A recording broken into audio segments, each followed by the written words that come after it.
Okay, folks, welcome to another edition of My Car Guru. Please finish this statement. If my head weren't attached, what? Well, that's exactly how I feel right now. I would lose it because I have been losing a lot of things lately. You could say that it is early onset dementia. I would hope not, because that is a terrible thing. I think it's just having too much on my plate at such an advanced age, maybe. Who knows? I lost my wallet. Now, how do you lose a wallet? Well, you get on a tractor, you have your wallet in your pocket, which you shouldn't have when you're on a tractor, and you go over into the woods and all around the woods where I have to do bush hogging. I've got somebody that comes and gets all the hay. I've got probably 25 acres of fields that grow a pretty good crop of different types of grasses. But anyway, yeah, I'm mowing over there and wallet disappears. That's the only place that I can remember. I went to Lowe's to buy some, let's see, what did I buy? The pump for my water fountain failed. So that was the last time I could remember it. I drove my 65 Corvair convertible to Lowe's, so I searched the Corvair. Not there. And all the normal places in my house, it's not there. I looked in all the cushions, just pretty much what you do. And so yesterday I called this, well, I didn't call. I did it all online, thank goodness. I got online with the state of Tennessee and ordered a new driver's license. I canceled 2 American Express cards, my corporate card and my personal card, which, I've had an American Express card since 1981. Yeah, that's what it says on the front. Member since 81. That was such a big deal for me. First 3 times I applied when I got out of college, they turned me down. I didn't make at least $25,000 a year. That was a requirement. So anyway, canceled that card. My new card will say member since 81, though, so that's important. And then I had to cancel, what other card did I have? Oh, yeah, my USAA Visa card. Hey, Lenny, I didn't know you were in the military. I wasn't. My dad was in the military, and he was a USAA member, so I got to ride on his coattails. Lost that card, but did all of that online, which I was very pleased. Didn't have to call anybody.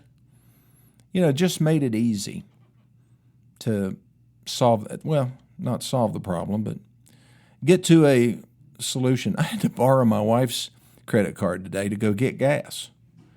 And plus, I've started having to carry cash again, which I don't like that. And I don't think people like you to hand them cash anymore. They sneer at you. Why couldn't you just have a credit card, mister? I mean, when you have to use a credit card to pay for a Pal's tea, $1.35, I didn't sense any judgmentalism there, though, because Pal's, they have really high customer service at their drive-thrus. But if I had done that at some other places, they probably would have given me the stink eye. So I've been losing stuff, but the customer service has been excellent. Today's show has an interesting title. It's What Women Want. And what makes me an expert in that subject? 47 years of taking care of female customers. That makes me an expert in one regard. Helping women with their car life, making it better. I was looking through some information the other day, just struck me. I said, I need to talk about this. This is a big deal. What do women want when it comes to automotive service or any type of business interaction? Well, one of the things that I found over the years is a big problem for a lot of salespeople, especially male salespeople, is they don't show women the degree of respect that they deserve. I can't tell you how many times over my years in the car business working with salespeople, mostly males, that a woman didn't come complain and say something to the effect that, he asked me where my husband was. That is just not cool to do that. Because women make most of the decisions when it comes to buying things. Men make most of the decisions when it comes to wasting money in the household, buying boats, campers, motorcycles, four-wheelers.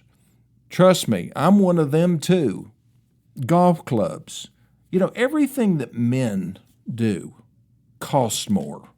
And we never have any right to complain about what women spend money on, because most of what they spend money on, I'm talking about family women, most of what they spend money on are the kids and the house and keeping you fed, mister. And when you bring home a brochure of a new camper or a boat or a motorcycle, she knows that there's a process that's getting ready to happen. It's called the process of justification. Men are good at it. Honey, we've just got to have this four-wheeler. Just think about how much fun it will be, and I can use it around the yard, and we can just go on little jaunts up in the mountains, and we can just have the best time, and it's a good investment. That's what I like to hear, that a four-wheeler is a great investment. Women see right through that. They see right through us, guys. And when they come in to buy a car, they're not trying to impress anybody with what they know. They're there to learn. They want to be helped. They don't want to be judged because their husband isn't with them. They want information so that they can make a good, rational decision, because most women are rational. They don't care how much horsepower the vehicle has. That's one of the first questions a man will ask. A woman wants to know about the safety features of the car. It's her motherly instinct.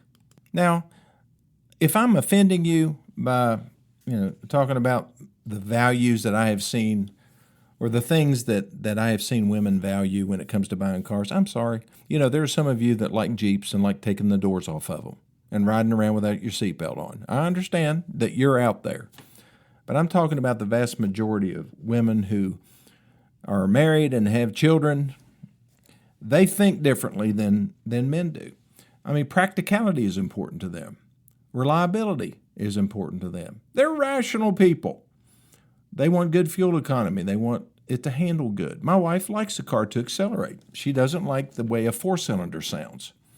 She'll say, I really don't like that droning sound of a four-cylinder, but as long as it has enough power to help me merge in the traffic, I'm good with it. See what I mean? If that were a guy, got to have a V8. Does it have twin turbochargers? That's going to make a difference in a minivan. No, sir, it's a four-cylinder. Oh, no, we don't want that. Why? Because it gets good gas mileage? No, that's what I'm wanting to say. That's not what I say. Sorry. A man will say something like, how many speakers does the sound system have? And the woman's over there thinking, this thing's going to be hard to keep clean. Look at all these nooks and crannies. And if you are a salesperson and you're trying to talk to these two human beings in the same exact manner, covering the same things, you're not going to sell many cars. You have to understand the different roles here and the way they think. So let's dive just a little deeper here in 1 minute. Okay, guys, so that I don't totally alienate all of you out there, are women always right? Yes. Well, let's just say they're more often right than wrong. If we would spend more time listening to them, then we would have a lot more money in our bank account. We wouldn't go off on near as many wild tangents, and we'd probably get along better. Now, as far as a female walking into a business like a car dealership, if they're walking into the normal places that they walk into, and it's not a major family purchase like a car or a boat or a camper or maybe even some major appliances, both parties need to be involved. But what do they want when they walk into a car dealership? Well, one of the things that women can't stand is have a bunch of salespeople standing there gawking at them when they get out of their car. That's a very typical thing at car dealerships, because a lot of car salespeople, the only place they get customers from is the lot, whoever shows up on the lot. And they don't always take turns doing that. They are the first one to get to them is the one that has the chance of selling them the car. That's why those guys are standing out there like buzzards on a branch. They're just waiting for something to, land on the lot. Maybe a buzzard isn't a good analogy. Maybe hawks. because they're just waiting for somebody to come in onto the lot so they can swoop down on them and possibly sell them a car, as opposed to being in the dealership, maybe on the telephone or maybe circulating around the community, trying to build relationships and find customers the old-fashioned way. But that's not the way it works. And so sometimes women are approached very well. They are respectfully approached. The salesperson welcomes them to the dealership, starts asking some questions. What particular things are you looking for today? And they follow a good sales process. But many of them just jump right into trying to close the deal one way or the other. Slam them into a car and slam them into a monthly payment without really ever taking the time to listen to them and what they really want and need. So women expect respect and honesty. I guess everybody does. They want to be treated with courtesy. They want to be listened to. They want to have their time respected. Women have a lot more stuff to do every day than men do, for the most part, based on what I've seen. I mean, my wife has been retired for, I don't know, 25 years. But you ought to see her calendar. I mean, it is full. She works on that calendar every day, all the different stuff that she has to do. If typical men, if they have a calendar at all after they retire, there's not much on it. Walk the dog, mow the yard, get in the big chair, and watch whatever comes on. Knowledge and information. Women want access to information that allows them to make informed decisions. They want a comfortable, clean environment. What if a lady comes into your dealership and they walk in and they're looking at cars and all of a sudden they have to go to the restroom? So they go to your ladies' room and it's dirty. It smells. You know what that's going to do to the average female? That makes her not want to do business with you, because if you can't keep your bathrooms clean, what other problems do you have? How are you going to take care of me when I bring my car in here to get it fixed? Men don't think as much about that. They may notice it, but it won't run them off because they're used to nasty restrooms. Women aren't. And I think another very important thing, and I've already touched on this, is convenience. I've said many times that there are 5 things that most businesses compete on. It's price, and that's how you price your products in relation to your competition. Product, what is the quality of your product? How does the quality of that product compare with what the other store is selling? Another attribute is service. What is the level of service that you provide to your customers? How many different things do you do for your customers that are better than what the competition does? Access. Access is how easy is it to find you? How easy is it to park in your parking lot? Can I order things from you online, or do I have to be in your store? All of these things matter. Online didn't used to matter. It was not an issue because it didn't exist. But now online is an alternative to you. I mean, I see a lot of people now that they're really cheering for these automotive companies that want to sell direct to the public. They like the idea. They think that the idea of buying a car is exactly like the idea of buying soap powders from Amazon, and it's not. Cars are complicated machines. You need dealers that are available to take care of you and to fix problems that come up, because they do. And also, for a really good automotive dealership, it really helps to have salespeople that know what they're talking about and understand their product. I drove up to the dealership the other day. We got this brand new Nissan Armada. I've been driving it around because it's really new. It has all kinds of new features. I got out of the vehicle, walked over to one of my salespeople, and I said, "Tell me about this particular feature on the vehicle, and it's an important feature." And he said, "Well, I didn't know it had that on it." And I'm thinking, okay. I walked up to another salesperson, and I asked him about it. He said, "Oh," and he explained the whole thing to me, because he had already studied it. He had sat down with the brochure, devoured it, gone online and taken the Nissan tests, the education stuff that they offer dealers. And then he's completely certified on this vehicle. And then he just took it out one day and just walked around it. Opened up the rear hatch, folded up the rear seats, folded up the middle row so you could see how easy it was to get in and out of. Checked out all the storage compartments. I mean, it just dissected the thing. Now, which salesperson is going to be the one that you want to show you that vehicle? The one that doesn't know anything about it, or the one that knows everything about it? That's what women want. What I've found over the years that men, if they don't know it all, they want to pretend like they do. Oh, yeah, I know all about that. And women, when you mention a feature like that, say, well, please explain that to me. How does that work? That's what keeps people from making a tremendous buying mistake, is asking questions. If I walked into a modern dealership today, I'm a salesperson. Let's say I want to go buy a Honda, Odyssey, minivan. I'm a minivan shopper. I'm looking at what Toyota has to offer. Let's see, Kia. I think they sell a Carnival or something like that. I don't think Volkswagen has. Yeah, Volkswagen has that new electric van. I'm not going to mess with that. But let's say I go into a Honda dealership and I'm going to walk in there. I'm going to go to the receptionist and I'm going to say, what's your name? Sherry. Sherry, who is your most knowledgeable salespeople about the Honda Odyssey? Oh, I talked to Harold. He knows more about just about everything than anybody else does. Could you page him, please?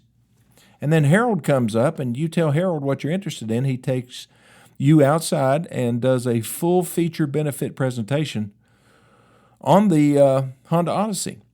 My wife and I went to Lowe's, 2 years ago. I guess we've had this new refrigerator. And we ran into a salesperson, a good one, knew all about it. First he asked us what were our priorities. And I'm sitting there thinking, priorities? You mean as far as the refrigerator? Yeah, how do you guys use your refrigerator? Do you need quick access? Do you need one of these automatic water things and ice things? I said, no, I don't want that. And he showed us a perfect combination of everything we wanted. And I was looking at the refrigerator and I said, I just see one problem. And he said, what's that, sir? I said, it doesn't have any handles. How do you open it up? He said, well, you just put your hand up on the top of it and pull. Or you put it on the bottom if you're shorter and pull. And it's just a very nice, clean look. And I said, well, it is a clean look. Let me try that. And I tried it. And I said, okay, I can do this. So he overcame an objection that I had. And it just has the coolest features. We are so happy with that refrigerator that we chose because we ran into a good salesperson. That's what women want. They don't want to be sold. They want to be educated. Now, what I try to do on this show is to educate, is to enlighten folks on things things to watch out for. Some of those early signs when you drive onto the lot, you see a string of 4 or 5 salespeople all lined up. That's not a good sign. Really isn't. Because they're lot lizards, is what I call them. I want to walk right past those people and go to the telephone operator and do what I told you to do. If one of them comes up to you and says, can I help you? You just say, no, sir, I need to go inside just a minute. Tell them you need to use the bathroom. Whatever. Get away from them. And I tell folks, don't buy the day you go into the dealership. It's a mistake. It's too big of a purchase for you to treat lightly. I think it's so important for you to, even if you get prices, don't let them close you in quotes, quote unquote, close. You don't want to be closed. You want to be educated, and then you want to come back to your home, read the material, make a good decision, then come back the next day. Ask more questions if you need to. I've had people drag out a sale for a week, 2 weeks, 6 months. What are we expected to do? We follow up. We see if there's any other questions. Because the people that don't follow up don't make the sale. I've had salespeople say, well, I don't want to bother them. You're not bothering them. They'll tell you if you're bothering them. You don't harass them. You don't call them every day. But you just touch base with them. If you did a really good job, if you really did educate them, and you gave them your business card, and maybe you sent them a company newsletter or something, or some type of a flyer that talks about who you are and how you take care of your customers, they'll appreciate that. They don't want to be harassed. They want to buy on their timetable, not yours. They don't care that you're trying to win some kind of a contest, that you just have to sell one more and you'll be number one on the board. I've actually heard salespeople say that over my years. Yeah, if you buy this car, I'll be number one. Not a great reason to buy. Okay, I'll be back in 1 minute.